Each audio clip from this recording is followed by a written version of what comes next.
Okay, you're thinking of starting your next campaign with a funnel adventure. Well, good luck. Thanks for watching this. Bye. No, just kidding.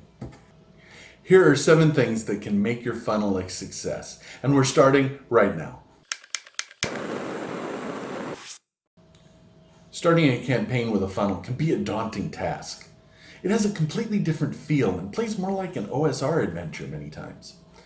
There are many benefits of starting with a funnel, but I have addressed those with a prior video. Link in the description below. We're here to talk about how you can successfully run one.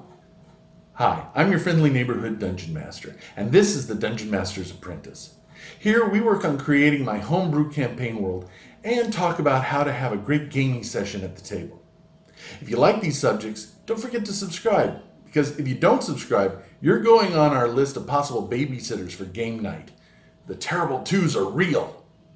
Ooh. So, let's get with it. Number 1, bring a huge stack of pre-generated characters. One of the benefits of a funnel is how quickly the game starts, so let each player randomly pick 5 characters and then discard one of them. That action gives them a bit of agency. Then, just give them a few minutes to get familiar with their new characters and then immediately start the adventure. Pre-generated characters keep the players from over-investing time and emotion in a character that is quite possibly going to die soon. Number 2, remember that a funnel is supposed to kill PCs. It is how you as the DM handle these deaths that set the tone for the players. Don't act gleeful. You need to set in the minds of the players that the fact that their characters are in an extremely dangerous and deadly situation, but it is not a DM versus players game. I always include a few DM-controlled NPCs just so that they can do something incredibly heroic and or stupid that will get them killed in the first combat in suitably gruesome ways that I can describe in graphic detail. Number 3, encourage the players to think of their characters as resources. A strong character can be used to move or bend things, and the dexterous one can climb, etc. You get the point. Maybe the smart one can figure out the puzzle. If you designed your own funnel, remember to have points where the players can get additional characters, since it's quite likely some of them have died. And remember to reassure your players that a point will come when replacement characters will become available. Number 4, don't have the players pick alignments at the beginning of the game. Remember, these are just run-of-the-mill commoners that probably haven't had any chance to strongly commit to any way of life. Sure, the character has a mean streak and seems to care only but for himself, but that's a long way from him being truly chaotic evil. Let their actions determine their alignment. Number 5, run the combats as more theater of the mind and less as a tactical board game. Use a simple pawn, standee, or even just a post-it note with the character's name on it. Minis are for first-level characters. This abstracts the combat and allows for a more storytelling style of combat, and encourages the players to think outside the box. Number 6, mob rules. Encourage the players to use their number 1 asset, their numbers. Let the players gang tackle the guard.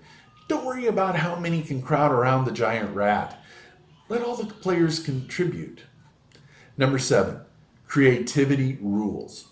When you have little, you learn to use what you do have in inventive ways. But without you and your power of description, the players could feel adrift. Since most funnels that I have ran exist more in the theater of mind than other adventures, description and an earnest conversation between you and the players is key. I like to lean into the metaphysical timers and try not to have any physical timers in my funnels. Now, a metaphysical timer is when the players are crossing a rope bridge and the enemies are hacking at it with thick ropes holding the bridge up. In 4 rounds, if nothing is done, the bridge will collapse, sending everyone into the chasm. As opposed to a physical timer, simply, what is your character doing? Tell me before the timer runs out. Go! The main problem, for me, with a physical timer and a funnel is twofold. One is that the game is still new and both the players and the characters are new to the campaign. Second is that there is simply so many characters a timer can produce utter chaos. So now the funnel is finished. Players have selected their PC to play from now on from their pool of survivors. What should you do with the remaining survivors? I play my campaigns using a character tree. Link above to another video of mine talking about another reason to use a character tree. But if even more than have survived than needed to fill out the character trees, don't throw them out. They are a valuable asset. They are now the lifelong friends who went through a crucible of fire with. They are the bitter rivals that thought that the PC stole their limelight. They are and can be placed nearly anywhere in your campaign to give that location an instant connection to the players. I just really love how a funnel sets a different mindset in the players. The flavor of the following campaign will be tinged with a feeling of danger. The characters will have been deeply affected, allowing lots of role-playing opportunities. And for me, the players seem more directly involved in the game. I hope these 7 tips help you run your funnel, because if done properly, a funnel can make your campaign something truly special. But done wrong, a funnel can quickly ruin your campaign before it is even truly begun.